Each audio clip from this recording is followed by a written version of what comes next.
Hi friends, ಎಲ್ಲರಿಗೂ ನಮಸ್ಕಾರ. ಉದ್ಯೋಗ ಮಾಹಿತಿ ಯೂಟ್ಯೂಬ್ ಚಾನಲ್ಗೆ ತಮಗೆಲ್ಲರಿಗೂ ಆತ್ಮೀಯ ಸ್ವಾಗತ.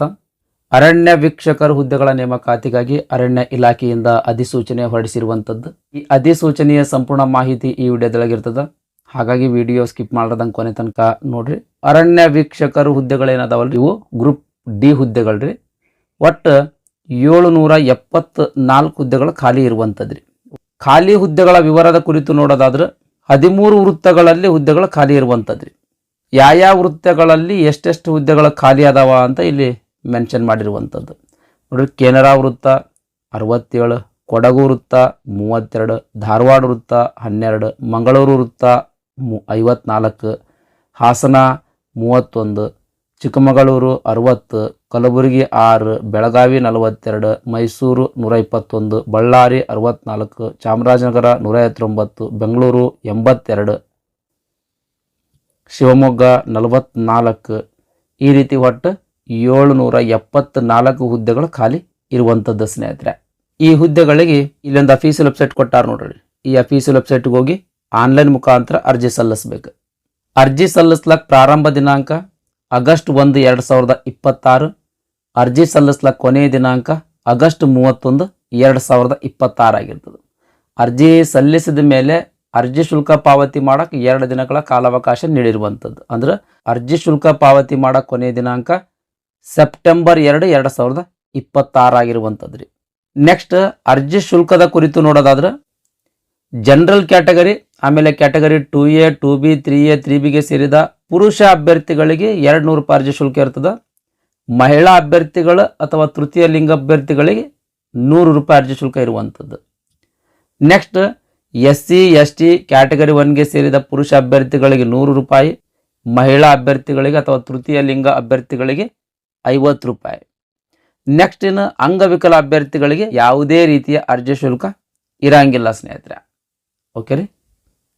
ಅರ್ಜಿ ಶುಲ್ಕವನ್ನು ನೀವು ಆನ್ಲೈನ್ ಮುಖಾಂತರನೂ ಪೇಮೆಂಟ್ ಮಾಡಬಹುದು, ಆಫ್ಲೈನ್ ಮುಖಾಂತರ ಕೂಡ ನೀವು ಪೇಮೆಂಟ್ ಮಾಡಬಹುದು. ಆನ್ಲೈನ್ ಮುಖಾಂತರ ಪೇಮೆಂಟ್ ಮಾಡಬೇಕಾಗಿತ್ತಂದ್ರೆ ಇಲ್ಲಿ ಕೊಟ್ಟಾರ ನೋಡ್ರಿ. UPI, NEFT, credit card, debit card, internet banking, ಇವುಗಳಲ್ಲಿ ಯಾವುದಾದ್ರೂ ಒಂದು ಆಪ್ಷನನ್ನು ನೀವು ಯೂಸ್ ಮಾಡ್ಕೊಂಡು ಅಥವಾ ಒಂದು ಫೆಸಿಲಿಟಿಯನ್ನು ಯೂಸ್ ಮಾಡಿಕೊಂಡು ಆನ್ಲೈನ್ ಮುಖಾಂತರ ಪೇಮೆಂಟ್ ಮಾಡಬಹುದು. ಇನ್ ಕೇಸ್ ಆಫ್ಲೈನ್ ಪೇಮೆಂಟ್ ಮಾಡ್ಕೊಡ್ಬೇಕಂತ ಅಂದ್ಕೊಂಡಿದ್ರಿ ಅಂತ ತಿಳ್ಕೊಳ್ರಿ. ಅಪ್ಲಿಕೇಶನ್ ಸಬ್ಮಿಟ್ ಮಾಡಿದ ಮೇಲೆ ಅಲ್ಲಿ ಚಲನ್ ಜನರೇಟ್ ಮಾಡೋಕೆ ಆಪ್ಷನ್ ಇರ್ತದೆ. ಆ ಚಲನನ್ನು ಜನರೇಟ್ ಮಾಡ್ಕೊಳ್ಬೇಕು. ಚಲನ್ ಜನರೇಟ್ ಮಾಡಿಕೊಂಡು SBI ಬ್ಯಾಂಕ್ ಆಗಿರ್ಬೋದು, ಕೆನರಾ ಬ್ಯಾಂಕ್ ಆಗಿರ್ಬೋದು, UBI ಬ್ಯಾಂಕ್ ಆಗಿರ್ಬೋದು, ಅಥವಾ ಸೆಂಟ್ರಲ್ ಬ್ಯಾಂಕ್ ಆಫ್ ಇಂಡಿಯಾ ಆಗಿರ್ಬೋದು, ಇವುಗಳ ಯಾವುದೇ ಬ್ರಾಂಚಿನಲ್ಲಿ ನೀವು ಆ ಚಲನ್ ಜೊತೆಗೆ ಅಪ್ಲಿಕೇಶನ್ ಫೀ ಕೊಟ್ಟಿರಿ ಅಂತ ತಿಳ್ಕೊಳ್ರಿ. ಅವರು ಅಪ್ಲಿಕೇಶನ್ ಫೀಸ್ ತುಂಬ್ಕೊಳ್ತಾರೆ ಸ್ನೇಹಿತರೆ. ತುಂಬ್ಕೊಂಡೊಂದು ಅಕ್ನಾಲೇಜ್ಮೆಂಟ್ ಕೊಡ್ತಾರೆ. ಬೆಟರ್ ಅಂದ್ರೆ ನೀವು ಆನ್ಲೈನ್ ಮುಖಾಂತರ ಅರ್ಜಿ ಸಲ್ಲಿಸೋದೇ ಬೆಟರ್ ಆಪ್ಷನ್ ಆಗಿರುವಂಥದ್ದು. ನೆಕ್ಸ್ಟ್ ವೇತನ ಶ್ರೇಣಿಯ ಕುರಿತು ನೋಡೋದಾದ್ರೆ ಈ ಹುದ್ದೆಗಳಿಗೆ ಸೆಲೆಕ್ಟ್ ಆದ್ರಿ ಅಂತ ತಿಳ್ಕೊಳ್ರಿ. ಪ್ರತಿ ತಿಂಗಳಿಗೆ ನಿಮ್ಗೆ 29,600 ರೂಪಾಯಿ ಪೇಮೆಂಟ್ ಸಿಗುವಂಥದ್ದು. ಇದ್ರ ಮೇಲೆ ಇನ್ ಅಡಿಷನ್ ಆಗಿ ಹಲವಾರು ಅಲವೆನ್ಸಸ್ಗಳು ಕೂಡ ನೀಡಲಾಗ್ತದೆ. ಓಕೆ ರೀ. ನೆಕ್ಸ್ಟ್ ಹುದ್ದೆಗಳ ವಿವರ ಏನದಲ್ರಿ, ತದನಂತರದಲ್ಲಿ ಇನ್ ಡೀಟೇಲ್ ಎಕ್ಸ್ಪ್ಲೇನ್ ಮಾಡ್ತೀನಿ. ಯಾವ ವೃತ್ತಗಳಲ್ಲಿ ಎಷ್ಟೆಷ್ಟು ಹುದ್ದೆಗಳು ಖಾಲಿ ಅದಾವ ಇವಾಗ ನಾನು ಎಕ್ಸ್ಪ್ಲೇನ್ ಮಾಡಿದೆ.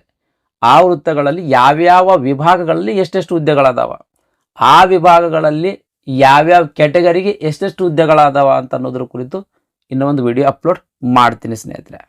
ನೆಕ್ಸ್ಟ್ ವಿದ್ಯಾರ್ಹತೆ ಅಂದರೆ ಈ ಹುದ್ದೆಗಳಿಗೆ ಅರ್ಜಿ ಸಲ್ಲಿಸಬೇಕಾಗಿತ್ತಂದ್ರೆ ಎಜುಕೇಷನ್ ಕ್ವಾಲಿಫಿಕೇಶನ್ ಏನಾಗಿರ್ಬೇಕಂತ ಅನ್ನೋದ್ರ ಬಗ್ಗೆ ನೋಡೋದಾದ್ರೆ 10ನೇ ತರಗತಿ ಪಾಸ್ ಆಗಿರ್ತಕ್ಕಂಥ ಎಲ್ಲ ಅಭ್ಯರ್ಥಿಗಳು ಈ ಹುದ್ದೆಗಳಿಗೆ ಅರ್ಜಿ ಸಲ್ಲಿಸ್ಬೋದು. SSLC ಪಾಸ್ ಆಗಿರ್ತಕ್ಕಂಥ ಎಲ್ಲ ಅಭ್ಯರ್ಥಿಗಳು ಈ ಹುದ್ದೆಗಳಿಗೆ ಅರ್ಜಿ ಸಲ್ಲಿಸ್ಬೋದು. SSLCಗೆ ಇಕ್ವಿಲೆಂಟ್ ಆಗಿರ್ತಕ್ಕಂಥ ಎಜುಕೇಷನ್ ಕ್ವಾಲಿಫಿಕೇಶನ್ ಪಾಸ್ ಮಾಡಿದ್ರು ಕೂಡ ಈ ಹುದ್ದೆಗಳಿಗೆ ಅರ್ಜಿ ಸಲ್ಲಿಸ್ಬೋದು. SSLCಗೆ ಇಕ್ವಿಲೆಂಟ್ ಆಗಿರ್ತಕ್ಕಂಥ ಅಥವಾ SSLCಗೆ ಸಮನಾಗಿರ್ತಕ್ಕಂಥ ಎಜುಕೇಷನ್ ಕ್ವಾಲಿಫಿಕೇಶನ್ ಯಾವ್ಯಾವ್ರಿ, CBSE ಆಗಿರ್ಬೋದು ಅಥವಾ ICSE ಆಗಿರ್ಬೋದು, ಈ ಬೋರ್ಡ್ ನಡೆಸ್ತಕ್ಕಂಥ 10ನೇ ತರಗತಿ ಆಗಿರ್ಬೋದು, ಇತರೆ ರಾಜ್ಯ ಸರ್ಕಾರ ಪರೀಕ್ಷಾ ಮಂಡಳಿ ನಡೆಸುವಂಥ 10ನೇ ತರಗತಿ ಆಗಿರಬಹುದು, national institute of open schooling ನಡೆಸುವಂಥ ಅಂದರೆ NIOS ವತಿಯಿಂದ ನಡೆಸುವಂಥ ಪ್ರೌಢ ಶಿಕ್ಷಣ ಮಟ್ಟದ ಕೋರ್ಸ್ ಆಗಿರಬಹುದು, ಕರ್ನಾಟಕ ಪ್ರೌಢ ಶಿಕ್ಷಣ ಪರೀಕ್ಷಾ ಮಂಡಳಿ ನಡೆಸುವಂಥ ಪ್ರೌಢ ಶಿಕ್ಷಣ ಮಟ್ಟದ ಕೋರ್ಸ್ ಆಗಿರ್ಬೋದು. ಇವೆಲ್ಲನೂ 10ನೇ ತರಗತಿ ಅಥವಾ SSLCಗೆ ಈಕ್ವಲೆಂಟ್ ಆಗಿರ್ತಕ್ಕಂಥ ಎಜುಕೇಷನ್ ಕ್ವಾಲಿಫಿಕೇಷನ್ಗಳು. ಓಕೆ ರೀ. ಈ ಎಜುಕೇಷನ್ ಕ್ವಾಲಿಫಿಕೇಷನ್ಗಳಲ್ಲಿ ಯಾವುದಾದ್ರೂ ಒಂದು ಎಜುಕೇಷನ್ ಕ್ವಾಲಿಫಿಕೇಷನ್ ನೀವು ಮುಗಿಸಿದ್ರಿ ಅಂತ ತಿಳ್ಕೊಳ್ರಿ, ಈ ಹುದ್ದೆಗಳಿಗೆ ಅರ್ಜಿ ಸಲ್ಲಿಸ್ಬೋದು. ನೆಕ್ಸ್ಟ್ ವಯೋಮಿತಿಯ ಕುರಿತು ನೋಡೋದಾದ್ರೆ ಈ ಹುದ್ದೆಗಳಿಗೆ ನೀವು ಅರ್ಜಿ ಸಲ್ಲಿಸಬೇಕಾಗಿತ್ತು ಅಂತಂದ್ರೆ ಈ ಅಪ್ಲಿಕೇಶನ್ ಡೇಟ್ ಮುಗಿದ್ರೊಳಗೆ ಕನಿಷ್ಠ 18 ವರ್ಷ ವಯಸ್ಸಾಗಿರ್ಬೇಕು. ಕನಿಷ್ಠ ನಿಮ್ಮದು ವಯಸ್ಸು 18 ಆಗಿರ್ಬೇಕು ಸ್ನೇಹಿತರೆ. ಓಕೆ ರೀ. ಇನ್ನು ಗರಿಷ್ಠ ವಯೋಮಿತಿಯ ಕುರಿತು ನೋಡೋದಾದ್ರೆ ಜನರಲ್ ಕ್ಯಾಟಗರಿ ಅಭ್ಯರ್ಥಿಗಳಿಗೆ 30 ವರ್ಷಗಳು, ಕ್ಯಾಟಗರಿ 2A 2B 3A 3Bಗೆ ಸೇರಿದ ಅಭ್ಯರ್ಥಿಗಳಿಗೆ 32 ವರ್ಷಗಳು, SC ST ಕ್ಯಾಟಗರಿ 1ಗೆ ಸೇರಿದ ಅಭ್ಯರ್ಥಿಗಳಿಗೆ 33 ವರ್ಷಗಳು, ಆಮೇಲೆ ಮಾಜಿ ಸೈನಿಕ ಅಭ್ಯರ್ಥಿಗಳಿಗೆ ಎಷ್ಟು ವರ್ಷ ಸೇವೆ ಸಲ್ಲಿಸಿರ್ತಾರೋ ಅದ್ರ ಮೇಲೆ ಇನ್ ಅಡಿಷನ್ ಆಗಿ 3 ವರ್ಷಗಳು. ಈ ರೀತಿ ಗರಿಷ್ಠ ವಯೋಮಿತಿ ಆಗಿರುವಂಥದ್ದು. ಈ ಗರಿಷ್ಠ ವಯೋಮಿತಿಯ ಮೇಲೆ ಇನ್ ಅಡಿಷನ್ ಆಗಿ ಅರಣ್ಯ ಇಲಾಖೆಯಲ್ಲಿ ವರ್ಕ್ ಮಾಡ್ತಾ ಇದ್ರಿ ಅಂತ ತಿಳ್ಕೊಳ್ರಿ. ಅದರಲ್ಲಿಯೂ 5 ವರ್ಷಗಳ ಸೇವೆಯನ್ನ ಸಲ್ಲಿಸಿದ ಅರಣ್ಯ ಪ್ರೇರಕರಿಗೆ ಈ ರೀತಿಯ ಗರಿಷ್ಠ ವಯೋಮಿತಿಯಾಗಿರುವಂಥದ್ದು. ಜನರಲ್ ಕ್ಯಾಟಗರಿಯ 40 ವರ್ಷ, category 2A 2B 3A 3B 42 ವರ್ಷ, SC ST ಆಮೇಲೆ ಕ್ಯಾಟಗರಿ 1 43 ವರ್ಷ. ಈ ರೀತಿ ಗರಿಷ್ಠ ವಯೋಮಿತಿ ಆಗಿರುವಂಥದ್ದು. ನೆಕ್ಸ್ಟ್ ಅರ್ಜಿ ಸಲ್ಲಿಸಬೇಕಾಗಿತ್ತಂತ ತಿಳ್ಕೊಳ್ರಿ. ಎಲ್ಲ ಡಾಕ್ಯುಮೆಂಟ್ಸ್ಗಳು ಅಪ್ಲೋಡ್ ಮಾಡ್ಬೇಕ್ರಿ. ಏನಾದರೂ ನೀವು ಮೀಸಲಾತಿ ಕೋರ್ತಿದ್ರಿ ಅಂತ ತಿಳ್ಕೊಳ್ರಿ, ಅದಕ್ಕೆ ಸಂಬಂಧಿಸಿದಂಥ ಡಾಕ್ಯುಮೆಂಟ್ಸ್ಗಳು ಕೂಡ ಅಪ್ಲೋಡ್ ಮಾಡ್ಬೇಕ್ರಿ. ಇನ್ ಕೇಸ್ ತಪ್ಪಾಗಿ ಅಪ್ಲೋಡ್ ಮಾಡಿದ್ರಿ ಅಂತ ತಿಳ್ಕೊಳ್ರಿ. ಉದಾಹರಣೆಗಾಗಿ SLC ಮಾರ್ಕ್ಸ್ ಕಾರ್ಡ್ ಅಪ್ಲೋಡ್ ಮಾಡೋದಿತ್ತು, SLC ಮಾರ್ಕ್ಸ್ ಕಾರ್ಡ್ ಬದಲಿಗೆ ಆಧಾರ್ ಕಾರ್ಡೋ ಏನೋ ಬೈ ಮಿಸ್ಟೇಕ್ ಆಗಿ ಅಪ್ಲೋಡ್ ಮಾಡಿರಿ ಅಂತ ತಿಳ್ಕೊಳ್ರಿ. ಆ ಅರ್ಜಿಗಳು ರಿಜೆಕ್ಟ್ ಆಗ್ತಾವೆ ಸ್ನೇಹಿತರೆ. ಅಂಥ ಅರ್ಜಿಗಳು ರಿಜೆಕ್ಟ್ ಆಗ್ತಾವೆ. ಓಕೆ ರೀ. ಇನ್ ಕೇಸ್ ಅಪ್ಲೋಡ್ ಮಾಡದೇ ಇರುವಂಥ ಅಪ್ಲಿಕೇಶನ್ಗಳು ಕೂಡ ರಿಜೆಕ್ಟ್ ಆಗ್ತಾವ ಅಂತ ಇಲ್ಲಿ ವಿಶೇಷ ಸೂಚನೆಯೊಳಗೆ ಮೆನ್ಷನ್ ಮಾಡಿರುವಂಥದ್ದು. ನೆಕ್ಸ್ಟ್ ನೇಮಕಾತಿ ವಿಧಾನದ ಕುರಿತು ನೋಡೋದಾದ್ರೆ 10ನೇ ತರಗತಿಯೊಳಗೆ ಗಳಿಸಿರ್ತಕ್ಕಂಥ ಗರಿಷ್ಠ ಅಂಕಗಳ ಆಧಾರದ ಮೇಲೆ ಒಂದು ಹುದ್ದೆಗೆ 20 ಜನ ಅಭ್ಯರ್ಥಿಗಳಂತೆ ಫಿಸಿಕಲ್ ಸ್ಟ್ಯಾಂಡರ್ಡ್ ಟೆಸ್ಟಿಗೆ ಸೆಲೆಕ್ಟ್ ಮಾಡ್ತಾರೆ. ಇವು ದೈಹಿಕ ಪರೀಕ್ಷೆಯು ಕೂಡ ನೀವು ಪಾಸ್ ಆಗಬೇಕು. ಆದಮೇಲೆ ನೆಕ್ಸ್ಟ್ ಡಾಕ್ಯುಮೆಂಟ್ ವೆರಿಫಿಕೇಶನ್ ಮತ್ತು ಮೆಡಿಕಲ್ ಎಕ್ಸಾಮಿನೇಷನ್ಗೆ ಸೆಲೆಕ್ಟ್ ಮಾಡ್ಕೊಳ್ತಾರೆ. ಇಲ್ಲಿ ಇವೆರಡೂ ಪಾಸ್ ಆಗ್ಬೇಕು. ಮೆಡಿಕಲ್ ಮತ್ತು ಡಾಕ್ಯುಮೆಂಟ್ ವೆರಿಫಿಕೇಷನಲ್ಲಿ ನೀವು ಪಾಸ್ ಆದ್ರಿ ಅಂತ ತಿಳ್ಕೊಳ್ರಿ. ನೆಕ್ಸ್ಟ್ ಆ ಪಾಸ್ ಆಗಿರ್ತಕ್ಕಂಥ ಅಭ್ಯರ್ಥಿಗಳಲ್ಲಿಯೇ ಅತಿ ಹೆಚ್ಚು ಅಂಕಗಳು ಯಾರು ಗಳಿಸಿರ್ತೀರಿ ಅಂದ್ರೆ 10ನೇ ತರಗತಿಯೊಳಗೆ ಅತಿ ಹೆಚ್ಚು ಅಂಕಗಳು ಯಾರು ಗಳಿಸಿರ್ತಾರ ಅಂಥ ಅಭ್ಯರ್ಥಿಗಳನ್ನು ನೇಮಕಾತಿ ಮಾಡ್ಕೊಳ್ತಾರೆ. ಫಿಸಿಕಲ್ ಸ್ಟ್ಯಾಂಡರ್ಡ್ ಬಗ್ಗೆ ನೋಡೋದಾದ್ರೆ, ಫಿಸಿಕಲ್ ಸ್ಟ್ಯಾಂಡರ್ಡ್ ಟೆಸ್ಟ್ ಬಗ್ಗೆ ನೋಡೋದಾದ್ರೆ ಇತರೆ ಪ್ರವರ್ಗಗಳ ಎಲ್ಲ ಅಭ್ಯರ್ಥಿಗಳ ಎಲ್ಲ ಕೆಟಗರಿ ಅಭ್ಯರ್ಥಿಗಳಿಗೆ ಸೇಮ್ ಅದಾರಿ. ಹೈಟ್ ಕನಿಷ್ಠ 163 ಸೆಂಟಿಮೀಟರ್ ಇರಬೇಕು. ಇದು ಪುರುಷ ಅಭ್ಯರ್ಥಿಗಳಿಗೆ ರೀ. ಓಕೆ ರೀ. ಇತರೆ ಕ್ಯಾಟಗರಿಯ ಎಲ್ಲ ಪುರುಷ ಅಭ್ಯರ್ಥಿಗಳು ಯಾವುದಾದ್ರೂ ಕ್ಯಾಟಗರಿ ಇರ್ಬೋದು. ಎಲ್ಲ ಕ್ಯಾಟಗರಿಯ ಪುರುಷ ಅಭ್ಯರ್ಥಿಗಳದ ಹೈಟ್ ಎಷ್ಟು ಇರಬೇಕ್ರಿ? 163 ಸೆಂಟಿಮೀಟರ್ ಇರಬೇಕು. ನೆಕ್ಸ್ಟ್ ಎದೆ ಸುತ್ತಳತೆ, ಎದೆ ಸುತ್ತಳತೆ 79 ಸೆಂಟಿಮೀಟರ್ ಇರಬೇಕು. ನಾರ್ಮಲಿ ಎದೆ ಸುತ್ತಳತೆ 79 ಸೆಂಟಿಮೀಟರ್ ಇರಬೇಕು.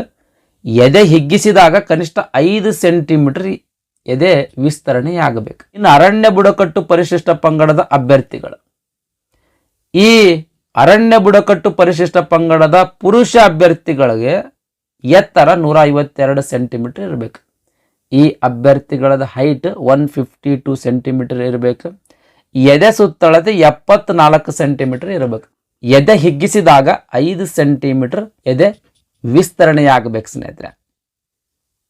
ನೆಕ್ಸ್ಟ್ ಇನ್ನು ಮಹಿಳಾ ಅಭ್ಯರ್ಥಿಗಳು, ಎಲ್ಲ ಕ್ಯಾಟಗರಿಯ ಮಹಿಳಾ ಅಭ್ಯರ್ಥಿಗಳದ ಹೈಟ್ 150 ಸೆಂಟಿಮೀಟರ್ ಇರಬೇಕು.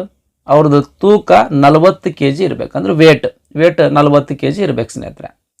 ಇನ್ನು ಅರಣ್ಯ ಬುಡಕಟ್ಟು ಪರಿಶಿಷ್ಟ ಪಂಗಡದ ಮಹಿಳಾ ಅಭ್ಯರ್ಥಿಗಳ ದೇಹದಾಢ್ಯತೆ ಕುರಿತು ನೋಡೋದಾದ್ರೆ ಕನಿಷ್ಠ ಎತ್ತರ 145 ಸೆಂಟಿಮೀಟರ್ ಇರಬೇಕು. ಮಿನಿಮಮ್ ಹೈಟ್ ಎಷ್ಟು ಇರ್ಬೇಕು ರೀ? 145 ಸೆಂಟಿಮೀಟರ್ ಇರಬೇಕು. ವೇಟ್ 38 kg ಇರಬೇಕು. 38 kg ಇರಬೇಕು. ಈ ರೀತಿ ನಿಮ್ಮದು ದೇಹದಾಢ್ಯತೆ ಇತ್ತು ಅಂತಂದ್ರೆ ನೀವು ಈ ಹುದ್ದೆಗಳಿಗೆ ಅರ್ಜಿ ಸಲ್ಲಿಸಬಹುದು.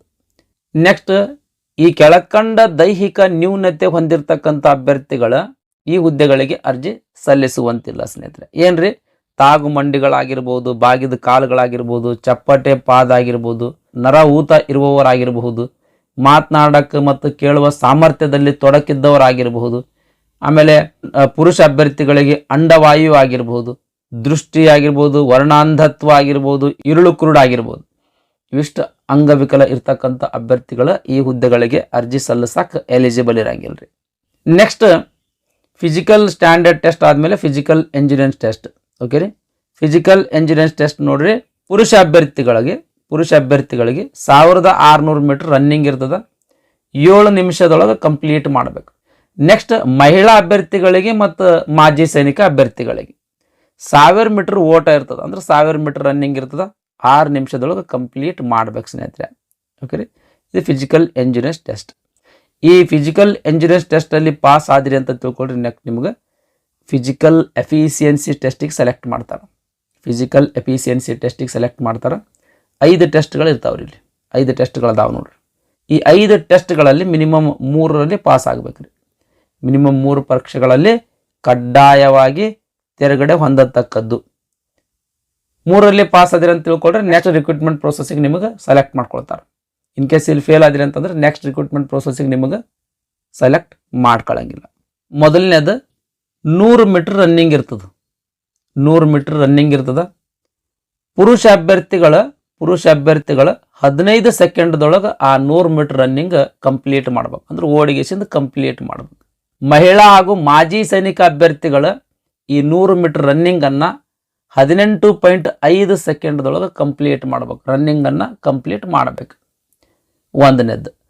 ನೆಕ್ಸ್ಟ್ ಎರಡನೇದ್ದು ಎತ್ತರ ಜಿಗಿತ ಇರ್ತದೆ, ಹೈ ಜಂಪ್. ಪುರುಷ ಅಭ್ಯರ್ಥಿಗಳ 1.20 ಮೀಟರ್ಗಿಂತ ಎತ್ತರ ಜಿಗಿಬೇಕು. 1.20 ಮೀಟರ್ಗಿಂತ ಹೆಚ್ಚಿಗೆ ಎತ್ತರ ಜಿಗಿಬೇಕು. ಇನ್ನು ಮಹಿಳಾ ಹಾಗೂ ಮಾಜಿ ಸೈನಿಕ ಅಭ್ಯರ್ಥಿಗಳ 0.90 ಮೀಟರ್ಗಿಂತ ಎತ್ತರ ಜಿಗಿಬೇಕು. ಓಕೆ, ಇದು ಎರಡನೇ. ನೆಕ್ಸ್ಟ್ ಮೂರನೇದ್ದು ಉದ್ದ ಜಿಗಿತ, ಲಾಂಗ್ ಜಂಪ್. ಪುರುಷ ಅಭ್ಯರ್ಥಿಗಳ 3.80 ಮೀಟರ್ಗಿಂತ ಹೆಚ್ಚಿಗೆ ಉದ್ದ ಜಿಗಿಬೇಕು. ಮಹಿಳಾ ಮತ್ತು ಮಾಜಿ ಸೈನಿಕ ಅಭ್ಯರ್ಥಿಗಳು 2.50 ಮೀಟರ್ಗಿಂತ ಹೆಚ್ಚಿಗೆ ಉದ್ದ ಜಿಗಿಬೇಕು, ಅಂದ್ರೆ 2.50 ಮೀಟರ್ಗಿಂತ ಹೆಚ್ಚಿಗೆ ಉದ್ದ ಜಿಗಿಬೇಕು.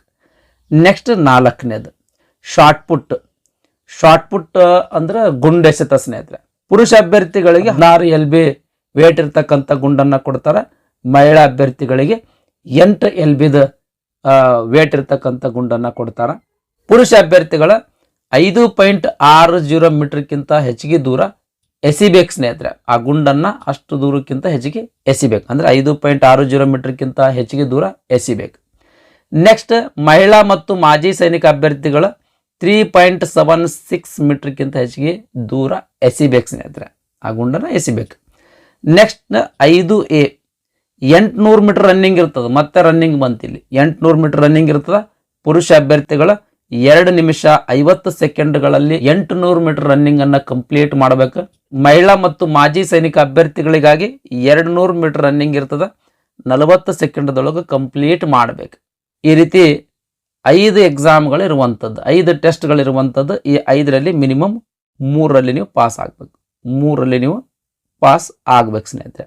ಓಕೆ ರೀ, ಆ 3ರಲ್ಲಿ ಪಾಸ್ ಆದ್ರಿ ಅಂತ ತಿಳ್ಕೊಳ್ರಿ. ನೆಕ್ಸ್ಟ್ ಈ ಅಭ್ಯರ್ಥಿಗಳಲ್ಲಿಯೇ SSLC ಒಳಗೆ ಅತಿ ಹೆಚ್ಚು ಅಂಕ ಗಳಿಸಿರ್ತಕ್ಕಂಥ ಅಭ್ಯರ್ಥಿಗಳನ್ನ ನೇಮಕಾತಿ ಮಾಡ್ಕೊಳ್ತಾರೆ. ಈ ಫಿಸಿಕಲ್ ಎಕ್ಸಾಮಿನೇಷನ್ಗೆ ನೀವು ಹೋಗ್ಬೇಕಾದ್ರೆ ಹಾಲ್ ಟಿಕೆಟ್, ಆಮೇಲೆ ಈ ಅಪ್ಲಿಕೇಶನ್ ಸಬ್ಮಿಟ್ ಮಾಡಿರ್ತೀರಲ್ರಿ, ಆ ಅಪ್ಲಿಕೇಶನ್ದೊಂದು ಪ್ರಿಂಟ್, ಅದ್ರ ಜೊತೆಗೆ ಇವುಗಳಲ್ಲಿ ಯಾವುದಾದ್ರೂ ಒಂದು ID ಪ್ರೂಫ್, ಈ 3ಅನ್ನ ಕಂಪಲ್ಸರಿ ನೀವು ತೊಗೊಂಡು ಹೋಗ್ಬೇಕಾಗ್ತದೆ ಸ್ನೇಹಿತರೆ. ಇಲ್ಲಾಂದ್ರೆ ಎಕ್ಸಾಮ್ ಅಲೋ ಮಾಡಂಗಿಲ್ಲ.